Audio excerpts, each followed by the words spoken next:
Today on the Matt Walsh Show, I have another big announcement to start the show. Also, after the slap heard around the world, the consensus on the woke left is that it is in fact acceptable and justified to physically assault someone for mean jokes, although there are a number of important qualifiers that we must take into consideration to understand this rule. We'll talk about that. Also, Florida officially enacts the anti-groomer bill while the pro-grooming factions react with demonic pedophilic fury.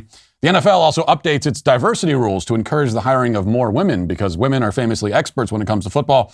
And a male who identifies as trans announces that he has just had his first period and should probably seek medical attention right away. In our Daily Cancellation, psychiatrists and pharmaceutical industry have just announced that grief is now a mental illness. And there's a drug to cure it, which will make them even richer. What a happy coincidence for them. We'll talk about all that and more today on The Matt Walsh Show.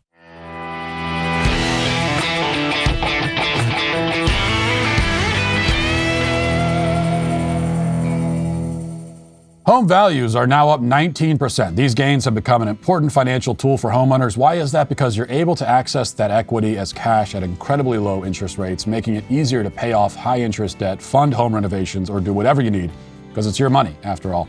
Now, if this sounds like something you're interested in, and it should be, it's worth a call to American Financing to learn more. They'll provide a free mortgage review so you can understand your options before moving forward.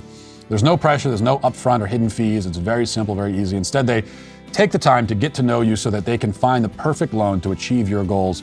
Could mean savings of up to $12,000 a year and plus tens of thousands long term.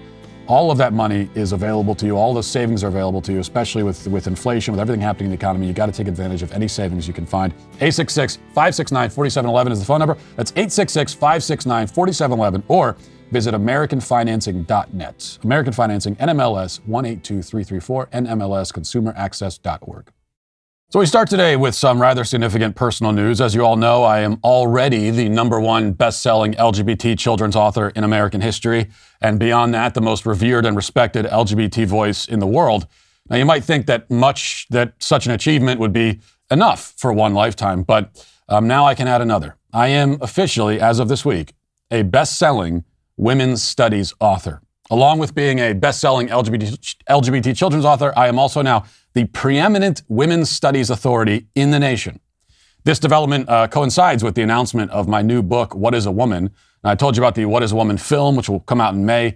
I also have a book titled What is a Woman? One Man's Journey to Answer the Question of a Generation, which is now available for pre-order at Amazon, or you can go to whatisawoman.com and get it there as well.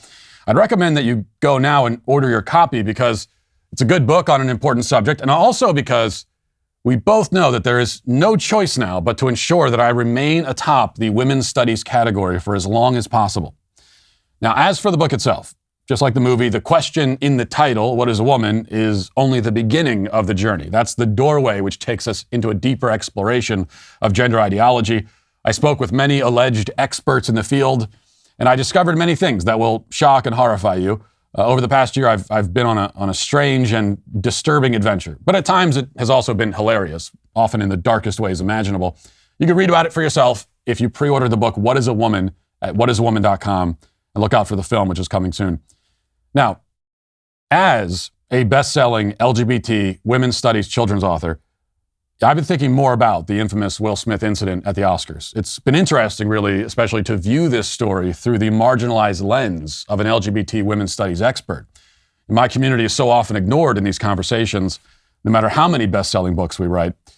So over the past day or so, a consensus has emerged on the left, at least among the race hustlers and other members of its wokest factions. The settled narrative is that Will Smith, as a black man, ostensibly in defense of a black woman's feelings, is entitled to lash out as violently as he wants, in whatever context he wants. That seems to be the sentiment. Now, I think a few viral tweets might summarize things for us. This one, with 134,000 likes, says, Chris Rock's one joke was rooted in misogynoir, texturism, and ableism. Degrading a black woman in a room full of her peers on live TV, the fact that y'all don't see that as violent is beyond me. Yes, who has not flown into a violent rage because of texturism? Everyone in my life knows that texturism, much less texturism mixed with misogynoir, is my biggest pet peeve. When I hear texturism, they can hear me shouting from the other room. Is that texturism? Are you guys doing texturism in there? Especially as a women's studies expert. They know, don't bring that mess around me. So I can understand that, but still. Also, someone in media named Shea Booley concurred, posting, "Black emotions scare white people. That's quite clear. Y'all shook because you're used to seeing your favorite black people wear their masks." Then a woman named Grace Randolph adds, "Will Smith wins Best Actor. He is still clearly very shaken by what was said about Jada, his choice to stand up for her, and the abuse that goes on today of public figures, people of color, and more. He will surely speak on this more all week, as will others." The New York Assemblywoman by the name of, I don't know her name, but she joined other politicians like Ayanna Pressley and Jamal Bowman in claiming that Chris Rock's joke was a form of violence. She tweeted, "It is violence to mock someone's health condition and vulnerability. It is violence to physically assault someone. It is violent to not take responsibility for violent actions. It is violence to allow and excuse violence. It is violence to call for violence." Yes, it's violence to excuse violence, she says as she excuses violence. Meanwhile, the media has gotten in on the action. USA Today published an article with the headline, "Jada Pinkett Smith, Chris Rock, and Why His Hair Joke Was So Problematic." And then Forbes asks this question in their headline, "Why are jokes always at the expense of black women?" Now, I can answer that. Jokes are not always at the expense of black women. In fact, jokes are almost never at the expense of black women. We might reasonably say that black women are the least mocked and least joked about group in the country, perhaps even beating out trans people for that title. On the rare occasion that anyone does tell a joke about black women, or about a black woman individually, it is always another black person telling a joke. I can't remember the last time I've heard a non-black person tell a joke about a black woman, much less black women in general. On the other hand, non-white people tell jokes about white people, and especially white women, all the time. The term Karen is itself a derogatory joke about white women, which was first popularized by non-white people. So Karen is a joke that black people tell about white people. There is no synonymous joke going the other direction. It doesn't exist. What's more, I think we all know that if Chris Rock had made a joke about a white woman, I mean, he's told many jokes about white women many times for many years, but if on that particular night he had happened to joke about a white woman and her white husband strode onto the stage and slapped him across the face, we could be quite sure that there would be nobody defending him, the guy doing the slapping, that is, and he would have been arrested and charged with a hate crime before he could even get back to his seat. That's the real lesson we can take from this. And there are two others, related less to the incident itself and more to the reaction on the left to the incident. First, we see how the racial victim narrative is superimposed onto everything, regardless of the facts on the ground. It doesn't matter that this was black on black crime. Doesn't matter that the men involved had the same race, same socioeconomic status, same gender, same age, same sexual orientation. You would think, if you didn't know any better, that one rich black man slapping another rich black man at the Oscars would be an event impervious to racial tribalization.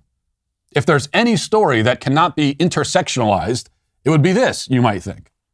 But you'd be wrong.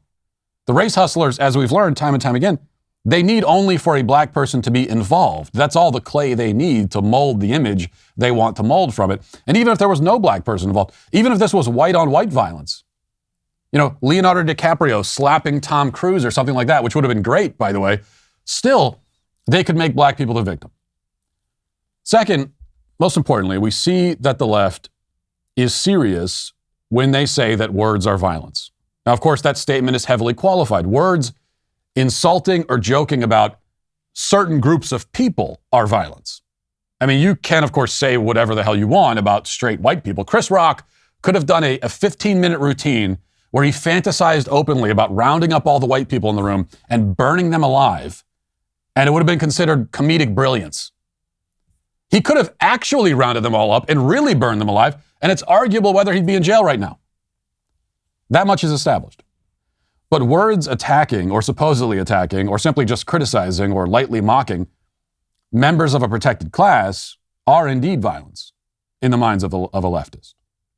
Why? Well, this is where the story ties in with everything else we're witnessing in our culture. It intersects with gender ideology, which is a topic that I explore, by the way, in my best-selling women's studies book, What is a Woman?, available now for pre-order at whatiswoman.com. For an individual in a protected class, their self-perceptions, their feelings, especially their feelings about themselves, are just as important as their physical well-being. That's the way it's seen in our culture. In fact, even more important. Remember, in the modern world, we have assumed the power to make ourselves. We are forever engaged in the never-ending process of self-creation. The most important version of yourself is not your physical self, your actual self, but the self you have constructed in your imagination. Physical violence cannot necessarily touch your imagined self, which is your most important self again, but words can, ideas can. Ideas can even kill a person's imagined self, their self-perception. And so in that sense, words are violence, the worst kind of violence. This obviously applies most to a person's so-called gender identity, but it applies to everything else that they think and feel about themselves. Jada Pinkett Smith had spoken publicly before the night of the Oscars, even recently, about how she loves her bald head. She's proud of it. She thinks it's beautiful. Now, that's obviously not true. She doesn't really think that, or else she wouldn't be so sensitive to jokes about it. I mean, if you're really proud of something and you think it's great and beautiful and you have no problem with it, and somebody tells a joke about it, it's not going to make any dent at all on you. It's just going to bounce right off you because you're confident. So she's not really confident about it as she pretends, but she wants to think that way about herself. That's the self-perception she is trying to conjure up and create and maintain. A joke obstructs that process, and so it's violence. It's violence against the version of herself she is trying to perceive. That's what they mean when they say words are violence.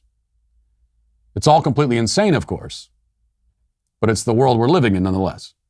And it's good to try to understand it to the extent that we can. Now let's get to our 5 headlines.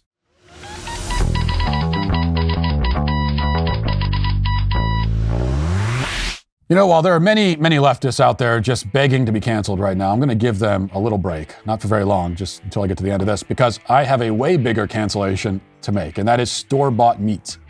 Yeah, that's what it comes down to. It's not a person, but it's sold to you by, well, we better hope the store-bought meat isn't a person, but it's sold to you by people who do not care about you or your health. They hide behind the smoke and mirrors of empty labels like all natural, cruelty-free, grass-fed, whatever any of that means. That's why I'm giving all of you, my sweet babies, a chance to prove your loyalty. Follow me on this righteous crusade to cancel store-bought meat. Stop buying it. Instead, do yourself, your family, and the world a favor and start purchasing your meat from Good Ranchers. Why? Well, not only is Good Ranchers the exclusive meat company of the Daily Wire, it's actually 100% born, raised, and harvested in the USA. That can't be said for 85% of the grass-fed beef in stores that claims to be from the USA but are actually imported from overseas. My point is you're being lied to by big meat. But Good Ranchers is here to tell it to you straight. Their meat is steakhouse quality, locally sourced in America, affordable, and it ships straight to your door, and it's absolutely delicious. I can tell you from experience. It's time to cancel store-bought meat, and I'm ordering you to join me in doing so. You're not giving you an option. So head to goodranchers.com/Walsh or use code Walsh at checkout to get $30 off, the most convenient and delicious purchase you've ever made. Go to goodranchers.com/Walsh today so that we can all say goodbye to store-bought meat once and for all. All right, as a best-selling LGBT women's studies author, I want to get right now directly into the 5 headlines. I'm going to run this joke into the ground. It's just going to be obliterated. You're going to hear about it so much, but it's not a joke. It's actually real. I really am a women's studies expert. Okay, we'll start with this. From Fox, Florida Governor Ron DeSantis signed into law Monday a parental rights bill that bans teachers from giving classroom instruction on sexual orientation or gender identity in kindergarten through grade school, or rather through 3rd grade, not even grade school. I just overstated it. Talk about self-perceptions and what you want to be real. That's what I wish this bill did. I think this bill actually should apply to every level of school where this stuff does not belong in grade school at all, but it only goes into 3rd grade. It's just pre-K through 3rd grade. So like 4 years old to about 8. You're not allowed to give instruction, official classroom instruction on sexual orientation and gender identity. So teachers are not allowed to go to a little 6-year-old kid and sit down with them and say, what's your gender identity? What's your sexual orientation? That's all they're being prevented from doing. But as we know, the groomers out there are very, very upset about this. So much of their project in the culture depends on being able to indoctrinate, groom, abuse little kids. And so if you stop them from doing that, you're going to get this kind of satanic fury, which is what we've seen. And we know that the bill was mocked at the Oscars Sunday night with co-hosts Wanda Sykes, Amy Schumer, and Regina Hall repeating the word gay as the crowd applauded. But DeSantis, announcing it, hit back at his critics in Hollywood, saying, if the people who held up degenerates like Harvey Weinstein as exemplars and as heroes and as all that, if those are the types of people that are opposing us on parents' rights, I think I wear that like a badge of honor. They don't want to admit that they support a lot of things that we're providing protections against. For example, this again is DeSantis talking, they support sexualizing kids in kindergarten. They support injecting woke gender ideology into second grade classrooms. And so what they're doing with these slogans, these narratives, is that they're trying to camouflage their true intentions. Very well put. Couldn't have been said any better. Let's listen to a little bit more of Ron DeSantis yesterday announcing and talking about this bill. And so we will continue to recognize that in the state of Florida, parents have a fundamental role in the education, healthcare, and well-being of their children. We will not move from that. I don't care what corporate media outlets say. I don't care what Hollywood says. I don't care what big corporations say. Here I stand. I'm not backing down. Well done. This is, I've said it a million times. I'll say it a million more times. This is what every Republican should be doing. This is a winning issue. Run on this issue. If there's a Republican running for office at any level as we head into the midterms who is not running on this issue, it's not just that you mention it from time to time. Run on this issue of protecting children against sexual indoctrination. Why do you run on it? Because it's one of, if not the most important issue in our culture today. And also, as a benefit, our view as conservatives is the winning view. You're putting the other side in the position of having to defend the sexual indoctrination of children. Let them do that. That's all you have to do is just get them talking. You know, a Republican in a debate, all you have to do is say, okay, so you think 6-year-olds should be taught about sexual orientation. You want public school teachers to sit down with 6-year-olds and talk to them at 6 about their sexual orientation and quote unquote gender identity. Tell us more about that. Why? Go ahead.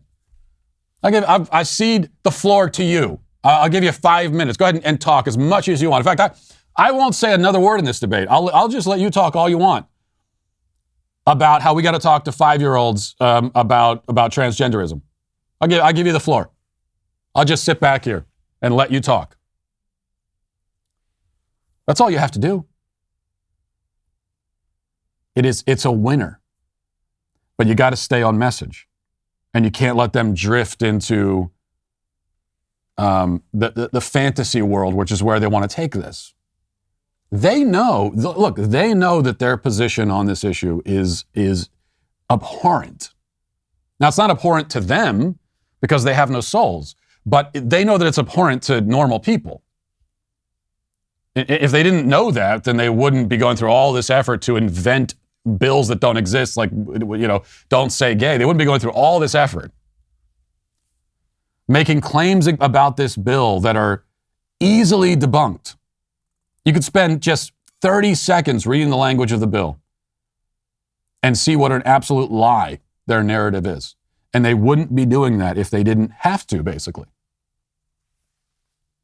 Because the other option is, one other option is to stop trying to sexualize kids, but that's off the table for them. They can't stop. They can't stop themselves, which is very common of predators, which is why predators should all just be locked in prison and never let out. But so they can't stop themselves, but they also can't come out and make a case for it. So the more you can get them talking about it, put them on the hook, put them on the spot, the better. It's a winning issue. Now, DeSantis, he also brought some parents on to talk about why this bill is needed. Because that's the other response from people on the other side of this is all right, even if it's not the Don't Say Gay bill, even if it is a bill that just stops teachers from sexually indoctrinating very young kids, is that really needed? Where is this happening?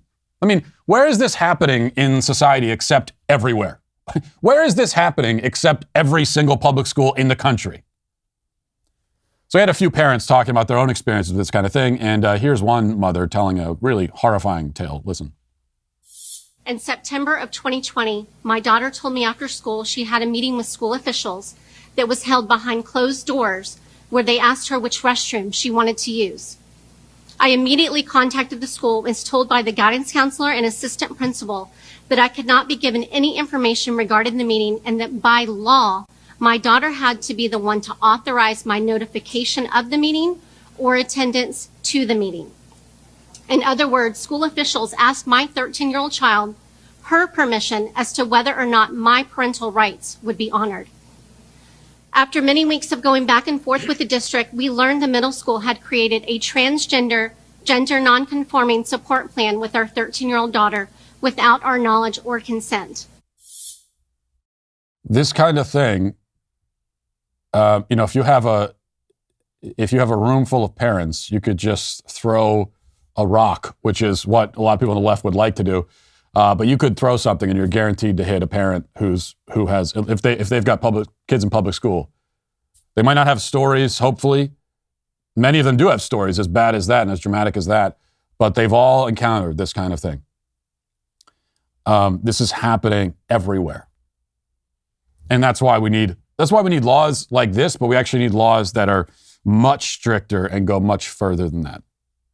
Because the law that was just passed, and again, it's a great law. I mean, I'm in favor of incremental gains. If the other option is no gain at all, I'll take the incrementalism as long as we keep going and we're not satisfied. That's my one criticism, my one fear with this parental rights bill in Florida, is that Republicans might be able to say now, well, we did it. We protected parental rights and we passed the bill and let's move on to something else. If they do that, that's a big problem.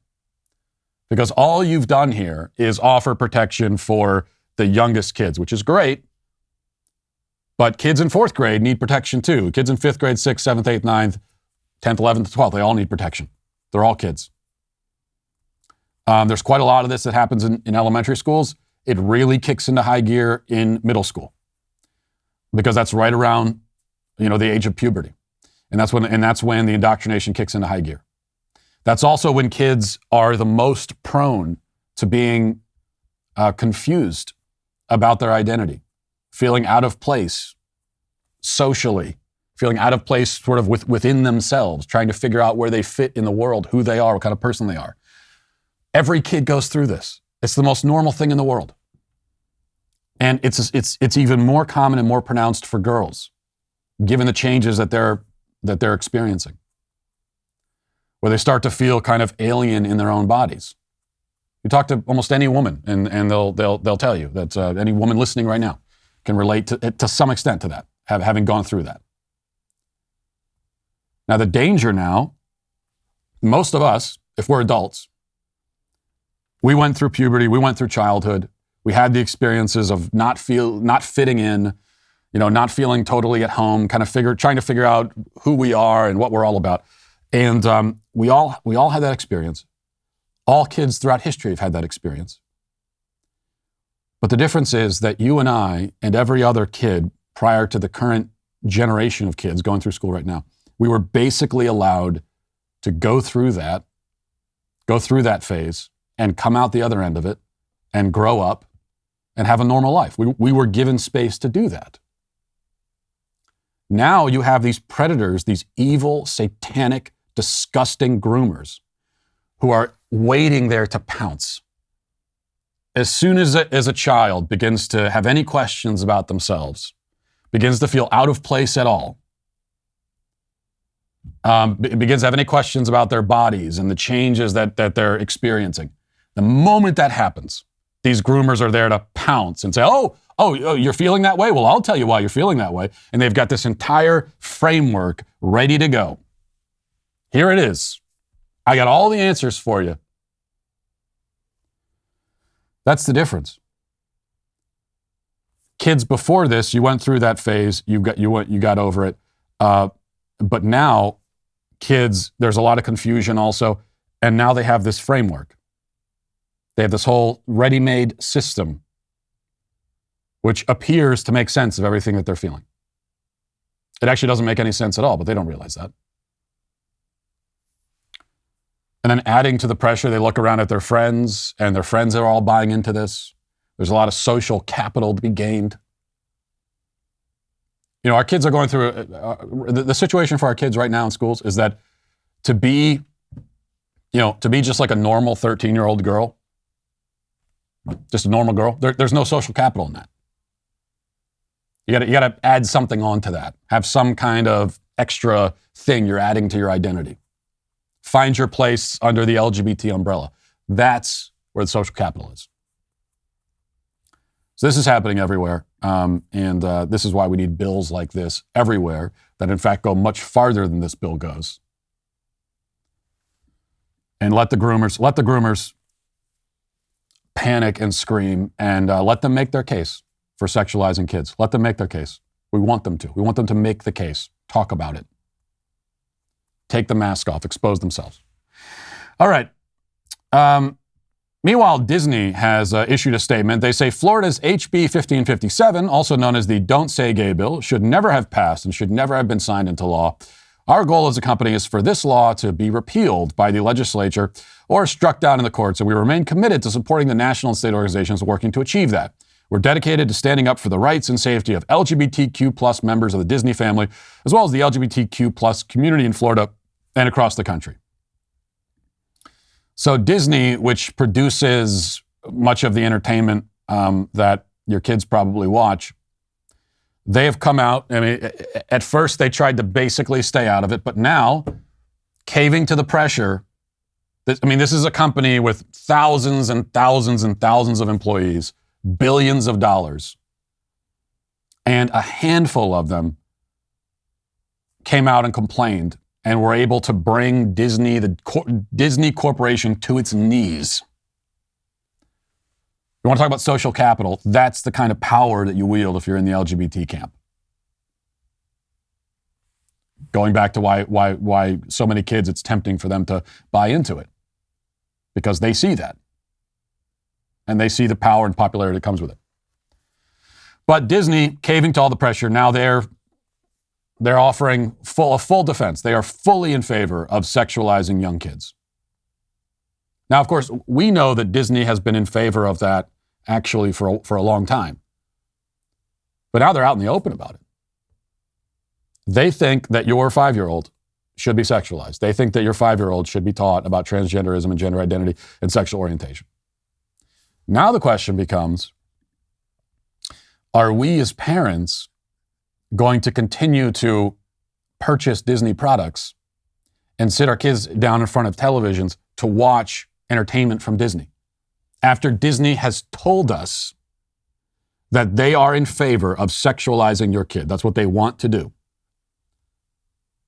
They are committed to it, they say.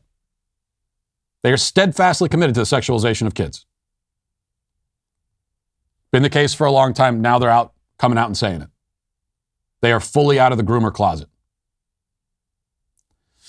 We have to make a decision now as parents. Is Disney entertainment so important, so crucial to us as parents that we'll continue to give them our money even after they've told us they want to sexualize our kids? Or will we finally have a little bit of self-respect and say, you know what? You don't even have to call it a boycott. I mean, you can call it a boycott if you want. I don't care what you call it. But when a company comes out and says, number one, we hate you. We hate everything you stand for. We hate your values. We hate who you are. We hate everything you believe. And we want to sexualize your kids. Here's a whole bunch of entertainment we've made for your kid. Please sit them down in front of the TV and let them watch it. As parents, we have to decide, are we going to say, well, okay. Be like brainwashed, hypnotized automatons and say, well, okay, sit down, kids, and watch this. What else are we going to do? A life deprived of Disney products is unlivable. Who could imagine such a thing? It's about having a little bit of self-respect and respect, for your kids. All right, in more groomer news, Libs of TikTok has this that says, these are internal messages from a fourth grade elementary teacher in Austin Independent School District. She's upset that an entire week dedicated to LGBT still wasn't good enough. And coincidentally, 20 out of 32 of her fourth graders are LGBT and have come out to her. Okay, so we talked last week about in Austin schools, they had a Pride Week, which included having a forced Pride march through the hallways, and they decked all the kids out in rainbow stuff and all that kind of thing. And they had signs and they were waving flags and marched through the schools. And they had community. This was where they had the community circles where they'd sit all the kids around and they'd tell secrets, and they were told, don't tell anybody outside the circle, especially your parents, about the secrets. But teachers are upset that this happened, not because it was totally inappropriate, but because it shouldn't just be a week, it should be the entire year. So here's this teacher from an internal message, fourth grade elementary teacher, says, I feel that it is inappropriate to call our parade this morning a wellness walk. While I understand that wellness walk is something that was previously in motion to promote health and fitness and is something we want to continue, it really takes away from the experience of celebrating Pride to couple the two. The first Pride was a riot. It is not enough to just welcome, love, and celebrate queer folks with an X. Your allyship should always lead you to activism, speaking up and fighting for what is right, even when it feels uncomfortable. We can't choose in and out of our protest spaces. And then it continues, out of the 32 students that I teach, 20 of them are LGBTQIA+ and have come out to me.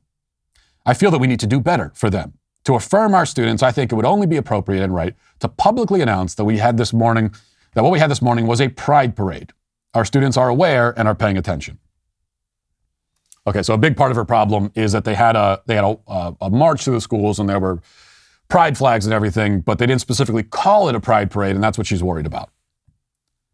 But let's put all that to the side and just focus on this detail for a moment. This is a fourth grade teacher saying that 32 students, 20 of them in fourth grade are LGBT, she says, and have personally come out to her. 20 out of 32. That's as opposed to like everybody else's experience if you're an adult in fourth grade.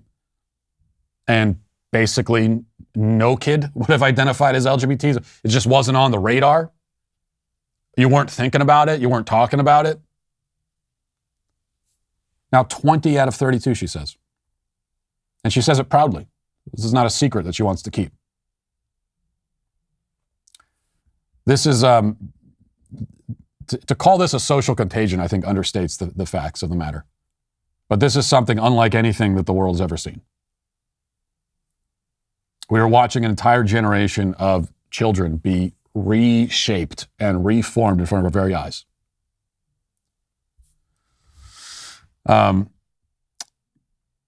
Laws protecting kids is like the least, that's starting level of what we need to be doing. All right, let's move to this. Al Butler, sports reporter, has this, says, women will now be included in all Rooney Rule requirements in the NFL. All 32 teams will be required to hire a diverse person, female or a member of an ethnic or racial minority, to serve as an offensive assistant. And then he has the language from the NFL, and it says, this is what it specifically says. Offensive assistant coach. A formal resolution was adopted to provide greater opportunities for diverse candidates to serve as offensive coaches. Beginning this season, all 32 clubs will employ a diverse person. So the person themselves, the actual individual person, is diverse. It used to be when you think of diversity, if we're talking about diversity among people, that's like a group of people could be diverse because you have people from various different backgrounds and cultures and whatever, all in the same room. That's a diverse group.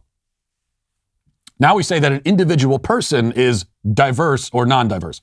Does that make any sense whatsoever? No, of course it doesn't. It says this person will receive a 1-year contract and work closely with the head coach and offensive staff to gain experience. Clubs will receive reimbursements from a league-wide fund towards the coach's salary for up to 2 years. In recent years, head coaches have predominantly had offensive backgrounds. We believe this resolution will assist greatly in continuing to source and identify diverse candidates earlier in their careers, providing pipeline depth and furthering developing the diverse offensive pipeline. then it goes on from there. So we already knew about the Rooney Rule that's put in place, requiring that teams at least interview, we used to say interview black candidates for coaching jobs. Now we might say diverse candidates, diverse individuals for coaching jobs. And the real update here is that they're putting women into that category as well. Hoping to work towards a day where there will actually be a female head coach in the NFL. You know, a female who is a leader of men, leading all of these professional athletes, all these men. We're going to have a woman leading them into battle on the football field. That's what the NFL wants to see anyway. And they have at this point stopped short, and eventually they're going to get to this point, I think, where they're going to have to do this. Because no matter how many diversity requirements they put in place, it's one thing, you have the diversity requirements requiring to interview black candidates. That's okay. I mean, it's absurd to have any of these requirements at all. But one of the reasons why it's absurd to have this in place for black candidates is that there are black people working at every level of the NFL. But if you want to have a woman as a coach in the NFL, and if the goal, as it says there, is eventually, because you want to, it's put them in the pipeline so that eventually they can be head coach. If you want that to happen, then the NFL is going to have to eventually come in and just point to a team and say, you must hire a female head coach. My guess is in the next 5 years, that's what they're going to do. All right, moving on. Democrats are hoping that Ketanji Jackson will help, alleviate some of the polling problems they're having right now. The latest poll on Biden, I don't have the numbers right in front of me, but you thought he'd already gone as low as he could possibly go, and it's even lower than that. So they think that the fact that he nominated Ketanji Jackson is a thing that's going to make a lot of people excited. So they're still talking about it, heaping praise on Ketanji Jackson. Yesterday, CNN actually ran a piece praising Jackson, not only for being such a wonderful justice, but also for her physical beauty as well. Listen to this. Judge Jackson isn't only changing the image of justice, but the image of beauty. Unfolding on a small device. My parents were public school teachers. A big moment in America. They gave me an African name, Ketanji Onyeka, which they were told means lovely one. The Senate confirmation hearings for Judge Ketanji Brown Jackson capture Chicago stylist Portia Egbon. That's empowerment. That's it. That's empowering. And her client, Lauren Buford. Seeing her potentially become a justice is inspiring, to be able to see yourself and see what's possible. She is overqualified, and this confirmation is overdue. Not only will you make the court look more like America, but hopefully think more like America. She thinks like other moms. I've tried to navigate the challenges of juggling my career and motherhood. And I fully admit that I did not always get the balance right. I love you so much. Across the city, the acceptance that others are giving her just to be herself is just a beautiful thing. Redefining beauty. That is an important job of a Supreme Court justice, isn't it? To redefine beauty standards. That's what we look to the Supreme Court for. I mean, that's where all the, that's famously, people on the Supreme Court, a lot of lookers on the Supreme Court, famously. I almost, as absurd as all this is, really the line there about that escaped my notice during the actual confirmation hearings, but that Ketanji Jackson will help the Supreme Court look more like America and also think more like America. As if that should be the goal? No, we don't want the Supreme Court to, it doesn't matter if the Supreme Court looks like America, makes no difference. Whatever that means, to look like America. But also think like America. Again, I don't know exactly what that means, but whatever it means, I'm quite sure that is not what we want the Supreme Court to do. That's sort of the point of them not being elected representatives. They're not elected by the people to represent precisely what we want them to do. They are put in place to represent the Constitution. That is their job. That's their only job. It doesn't matter if the majority of Americans decide they don't care about the Constitution anymore. That's still the Supreme Court. Their job is supposed to be to represent the Constitution, interpret it, defend it. That's their job. All right, one other thing I want to put up on the screen before we get to the comment section. So this tweet went viral a few days ago, and just want to read it, and we can all appreciate it together. It says, okay, I'm a trans woman who's experiencing her first period cramps, and what the F? I've literally never felt pain like this. Why do we let people live like this? By the way, 91,000 likes on that tweet. And if you read the comments, which I don't recommend because it is quite depressing, you find person after person, including women, responding to this male and saying, yeah, welcome to the club, sister. Now, let me just explain this to you. If you're a man, you cannot have a period. You don't have a menstrual cycle. You don't have a uterus. Even if you grow your hair out, even if you go to a plastic surgeon and have your genitals mangled and mutilated, you still are not going to have a menstrual cycle. So the cramps you're feeling, I would seek a doctor about that. Or maybe you just had Chipotle. That's something that a lot of us have been through. But if there's blood coming, I don't want to get into any graphic details here, but if there's as a man, you got blood coming out of orifices or anything like that, that's not a normal thing. I'd seek medical attention immediately. But what happens then? I mean, this does raise a lot of questions because we know that the medical community now is fully bought into affirmation. Their job is to affirm. And so what happens, I wonder, if this man is experiencing blood coming out of areas where it should not come and having, bad cramping? Obviously not a menstrual cycle because he's a man and can't have that. So there's some serious medical problem happening.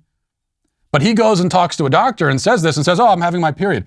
Is the doctor even allowed to say, no, you're not because you're a man? You might be dying of something. There might be internal bleeding going on. Can a doctor even say that without getting sued? I don't know. Maybe we'll find out. So we've been talking a lot lately, of course, about inflation. When inflation is at 7% like it is now, the paper money in your wallet is losing value fast. You can just feel your wallet getting lighter by the moment. And that's why you got to look at Birch Gold. Today, an ounce of gold is worth $1,900. It was worth about $300 an ounce in 2000. I've been telling you for a while now that you can buy gold from Birch Gold. It's your hedge against inflation. But did you know there's another way to hedge against inflation? That is silver. You could buy silver for Birch Gold as well. Silver is also considered real money, and historically speaking, it's extremely undervalued right now. It's an industrial metal that's in high demand for everything from electric cars to solar panels. Demand is only going to rise, and some analysts suggest that right now there's an unusual dislocation in price that may present very real opportunities for silver to rally over the next 2 years. Regardless, silver, like gold, is never going to zero. The American dollar, on the other hand, well, it's currently going into the toilet while precious metals are rising in value thanks to the Fed. Call Birch Gold. They are the only company I trust. Don't wait. Start diversifying today. Text Walsh to 989898 to get a free info kit on buying gold or silver in a tax-sheltered account. There is no obligation to get this info. Text Walsh to 9898 to get your free info kit now. Let's get now to the comment section. Do you know their name? They're the Sweet Baby Gang. All right, we'll do one quick video comment. This is let's go to clip 18. Hey, Matt. Is this you? Bruh. Okay. So that's even worse than the shirtless guy dancing on the golf cart, the shirtless fat guy. So this is allegedly me on a COVID testing poster. But, no, as I've said a million times, okay, am I going to deny that there's maybe some resemblance there? I'm not going to deny it. But not every man with a beard and glasses looks like me. Okay, I'm not just my beard and glasses. There's more to me. This makes me feel marginalized along with everything else. Especially, and I shouldn't need to say this, but these kinds of attacks that I suffer are especially inappropriate now and problematic, given that I am the best-selling women's studies author in the world. All right, this is from Grenade Away, says it's like Will is a psychopath, laughing hysterically, then mad, then tearful and grateful. What the F? No, this is just him being a cuckold. You know, he laughed at the joke and then he looked over at his wife, and his wife was upset about it, and so then he leaped into action. That's all it is. But I will say, you know, to his credit, that Will Smith's wife's boyfriend, I think is no doubt very grateful that he defended their woman in that way. Vicky says, you laughed at the joke, then you punched Chris Rock for making the joke, then you're laughing after punching him, lost all respect for Will Smith. It's not okay to lay your hands on anyone. Did you have respect for Will Smith to begin with? I think that's the problem here. Steven says, Matt, 2 weeks ago, you were just justifying violence in response to insults, especially to defend your wife. Well, as you noticed, I have not said, there are other people that have said in response to this, that violence is never okay in response to words. That's not my position. I did not say this. That's not what I said. Now, that violence in that situation in response to that comment was obviously completely out of bounds for a whole bunch of reasons we don't need to get into. I think we've already talked about them. And we could just start with the basic fact here that you are at an awards ceremony. Chris Rock is there. He's hired to get up there and tell jokes about the audience. That's his job. And you have chosen to attend this event where that sort of thing happens. So no, you cannot, that's not an occasion where violence in response to words is appropriate. But I'm not going to say that it's never appropriate. I mean, of course, it could theoretically be appropriate. And when we talked about this, I don't even remember the context, but we talked about this a couple weeks ago. The hypothetical example I gave is if you're walking down the street or something and a guy comes up and sexually harasses your wife.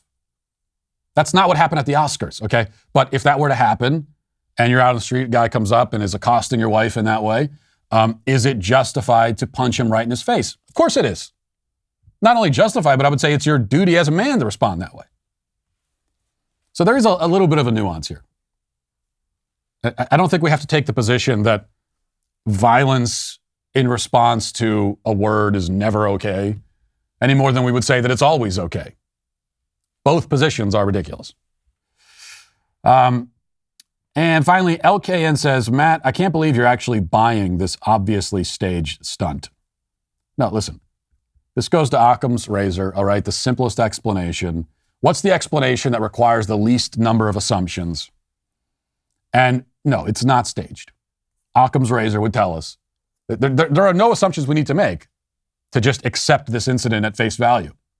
The only assumption that we need is that Will Smith is a somewhat deranged, egotistical cuckold, and he responded that way. That's all. But in order for it to be staged, you know, you have to believe so many things, including that, like they would come up with a stunt like this to completely overshadow all of the political woke virtue signaling they did before this. So they put all that into the show and then purposefully overshadow it themselves. And then you have to believe that Will Smith and Chris Rock, the two of the most famous people in America, decided to go along with this stunt that makes them both look horrible, and that they're continuing to play along with it. I mean, Will Smith is going to suffer, even though he's got people on the left defending him and everything. There's no question that there's going to be serious career consequences for Will Smith because of this.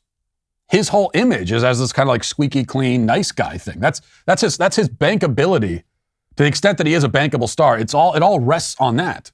That's out the window now. So you're suggesting that for the sake of a skit on the Oscars to help with their ratings, he would sacrifice his own career, overshadow his own Oscars win? I mean, he won an Oscar, his first Oscar, and all anyone's talking about is this. That makes no sense. I mean, that is far more ridiculous than the actual incident itself. That's one thing. People that buy into conspiracy theories too readily, one thing you notice about them is that they oftentimes have just no understanding of human nature. You have to understand human nature and celebrities and what makes them tick and what motivates them. They would never take part in something like this. In that context. They're way too self-important for that. All right, let's get now to the Daily Cancellation. So I've warned you many times on this show, including recently, about the pharmaceutical and psychiatric industries and their mission, which they've embarked on together, hand in hand, to methodically identify, categorize, and medicalize every aspect of the human condition. Now, this, I believe, is one of the most consequential and catastrophic trends in modern life. It'd be difficult to overstate the severity or significance of this problem. Life itself, what it means to be human, to exist, this is all being redefined by megalomaniac psychiatrists and money-grubbing pharmaceutical executives. They have totally altered our image of ourselves, of what qualifies as normal human existence. And they've done it for money. And because they believe themselves to be gods who are somehow qualified to make these kinds of changes to human nature. Now, I've harped on this point quite a bit recently, and as if to prove my point and justify the many cumulative hours I've spent on it, the American Psychiatric Association has now officially declared that grief is a mental illness. Yes, if you are grieving the loss of a loved one, you are mentally ill. But only if your grief is prolonged, you see. Grief will heretofore be acceptable for a brief length of time, but if you have excessive grief, grief which lasts longer than what is medically prescribed, you should consult a doctor immediately. Now, if it already disturbs you that we're talking about grief the way that Viagra commercials talk about erections, then you're paying attention, because it should disturb you. Yahoo has the news about the latest medical, or rather mental disorder to be added to a list of 300 others. Reading now, it says, as of last week, prolonged grief disorder officially became a new diagnosis in the latest edition of the Diagnostic and Statistical Manual of Mental Disorders. Despite the nearly decade-long debate on whether grief should need medical treatment, the diagnosis became official during a time when many Americans continue to experience ongoing disasters that have caused death and suffering, such as COVID-19. Now, you may be wondering, isn't grief normal? Isn't it the most human thing in the world to have grief? Isn't it an utterly essential, if painful, part of the human experience? Isn't the thought of a world numbed to grief actually horrifying? Isn't it literally something out of a Brave New World? Well, yes, that's all true. But you see, the psychiatrists and drug companies have decided that grief should only be allowed for a certain period of time. Beyond that threshold, a threshold they have simply just invented out of thin air, it must be treated with medication. So continuing. Characterized by incapacitating feelings of grief, prolonged grief disorder happens when a person loses someone close to them, like a friend or family member, within at least 6 months for children and adolescents, or within at least 12 months for adults, according to the APA. Typically, the bereaved individual experiences an intense yearning for or preoccupation with the deceased person, so much so that their reaction to the loss preoccupies them almost every day for at least a month. A month. Yes, the psychiatrist will allow you to feel grief for a month, just a month, before you're considered sick in the head, mentally diseased. Lose your mother to breast cancer, spouse dies in a car accident, child drowns in the pool. Well, you better be back to normal in 30 days or else we're stuffing drugs down your throat. But why should 30 days be the cutoff? Well, because, as it's explained, grief beyond a month becomes is a problem because it begins to interfere with, quote, social norms. Reading again, their bereavement is considered to last longer than social norms, think 5 stages of grief, causing distress or problems functioning in important aspects of their lives, such as socially or occupationally. Other symptoms of prolonged grief disorder include identity disruption, feeling as if part of yourself has died, a marked sense of disbelief about the death, avoidance of reminders that the person is dead, intense emotional pain, intense loneliness, emotional numbness, or a feeling that life is meaningless, among others, according to the APA. Now, I don't think I can fully describe how much I hate this.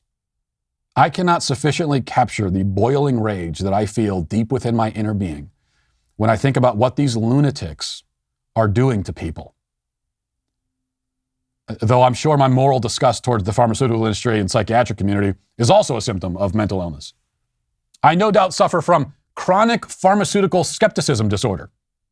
If that's not in the DSM yet, it will be.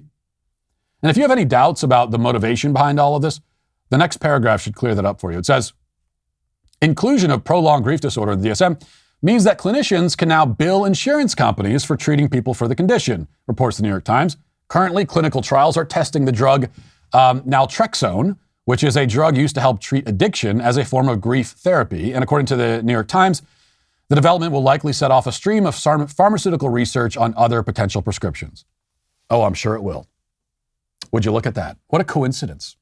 The people involved in making up these disorders also happen to be in a position where they'll profit to the tune of billions of dollars off of the disorders they've invented. Just a coincidence, of course. Meanwhile, the APA put out a video explaining more about the disorder, and the explanation directly from the horse's mouth doesn't sound any better to me. Listen. What makes this different from normal grieving is, even though the symptoms appear very understandable, yearning and pining and missing the person desperately, that seems pretty normal after the loss of a loved one. But what we find is that those people who are really stuck and have intense levels, even at the very beginning, very intense levels, where they don't know who they are without this person anymore, those people oftentimes, a small minority, about 4%, will not get better. They'll just spend and eke out the rest of their existence missing this person and wanting to be reunited with them. And that part is not helpful. It's not helpful to ignore the fact that some people get stuck and could use some assistance and support in reintegrating into a life without this important person who died. It's not helpful. Your grief is not helpful. Let's just make a couple points here. First of all, nobody is disagreeing with the idea that people in grief need and deserve assistance and support. Nobody has any problem with that. I mean, we've always treated grief that way. There are support groups, counseling, all kinds of different resources available, and which ought to be available, and that's good. But listen to the way Nurse Ratched in the video is talking about grief. She says it's not helpful. She speaks of normal grief as opposed to intense grief. She talks about grief as a symptom, which says that it's a disease in which the goal is to get better in the way that you might get better after a bad cold. This is all profoundly wrong. Here's the reality. Nobody, I don't care how many letters they have in front of their name, nobody is in a position to declare what sort of grief is normal. There is no normal or right way to grieve. And even if you can look at all the grief that all humans experience and somehow categorize it and average it out and come up with a baseline, that doesn't mean that every person who experiences the loss of a loved one ought to be expected to now stay at that baseline level. What kind of madness is that? Well, listen, we've discovered that on average, most people grieve their dead fathers for this amount of time. So we'll need you to keep your grief within those parameters too. Anything beyond that is just not helpful. The real mental sickness here is in the deranged narcissist coming up with this stuff. Grief is not a sickness. It's not fun either. It's painful. It can be devastating. I mean, it can ruin your life. Depending on who you lost and how, it can certainly change the course of your life. And it's possible that the sadness that you experience will stay with you forever, for as long as you live. But just because this reality of life is difficult, that doesn't mean it's an illness. That doesn't mean we need a drug for it. At a certain point, our society needs to understand this basic concept. Not every difficult or painful human experience can be solved with drugs. C.S. Lewis wrote a book called A Grief Observed after the death of his wife. It's a beautiful reflection of grief, but given that he was still deeply grieving his beloved even after 30 days had passed, very unhelpfully, the APA would now probably say that the book is nothing but the ramblings of a mental patient, a mentally ill guy. He should have simply been given a heavy dose of psychotropic medication. That's it. But in any case, C.S. Lewis wrote that in the book, he said that sometimes there is nothing to do with suffering but suffer it. Meaning not that a suffering person should be abandoned to their pain, but simply that some painful feelings, the deepest ones especially, must be felt. They must be experienced. There's nothing else to do with them. You could try to numb them into oblivion, but that's not going to solve anything. It might make it easier for you to reintegrate into society. And it might be the best thing for the economy and, for your managers at work. But it's not the best thing for you as a human being, as a person, which is what you are. After all, what is grief? Well, grief is love deprived of its object. Somebody said somewhere that grief is love with no place to go. You grieve because you loved and you still love. You can't make grief a mental illness without making love itself a mental illness, because grief is love. Now, God forbid, if I were to lose my wife or one of my children, I would never get over it.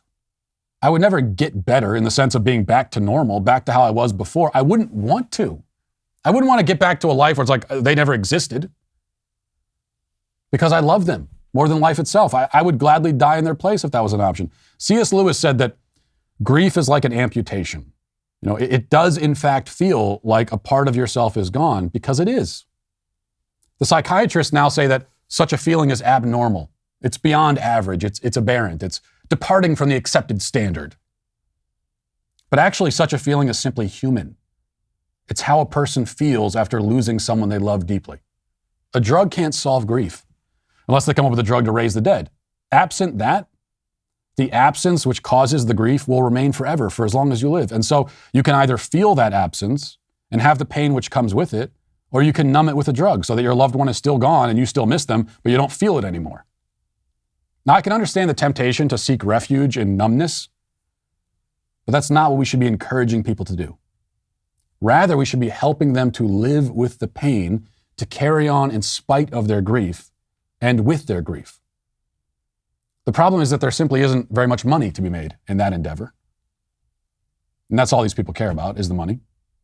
And that ultimately is why the APA, the pharmaceutical industry, today are canceled. And we'll leave it there for today. Thanks for watching. Thanks for listening. Have a great day. Godspeed.